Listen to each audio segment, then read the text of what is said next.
Hello friend, নতুন একটা video নিয়ে চলে এসেছি। আজকে আমি একটু উপোস করেছি। মা মঙ্গলচণ্ডীর বার, তোমাদের আগের বারে ভিডিওতে বলেছিলাম বার করেছিলাম। আজকে মঙ্গলবার, যে কটা মঙ্গলবার আমি অবশ্যই সব কটাই করবো।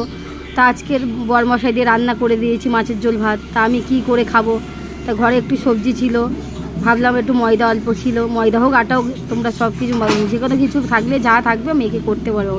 তা ঘরে আমার একটু ময়দা ছিল, ময়দা দিয়ে একটু কুমড়ো আলু ভেন্ডি দিয়ে একটু গোটা জিরে দিয়ে একটু আদা দিয়ে ফোড়ন দিয়ে তরকারি যেরকম করো, হলুদ দেবে না, সাদা তেলে করবে অবশ্য, যেরকম করে লবণ টবণ দিয়ে যেরকম দিয়ে জল দিয়ে দেবে, দিয়ে একটু ময়দা মেখে নেবে লবণ দিয়ে দিয়ে যেরকম রুটির মতো বেলে ওর মধ্যে দিয়ে দেবে।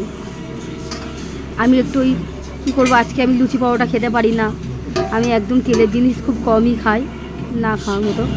এই আমার কমপ্লিট দেখতে পাচ্ছ, ফুটবি আর ওগুলো বেলে বেলে দিতে হয়। এই আমার বাড়া হয়ে গেছে এখানে, দেখেছো। আমার রেসিপিটা যদি ভালো লেগে থাকে লাইক কমেন্ট করো, অবশ্যই পরের ভিডিও নিয়ে আসবো।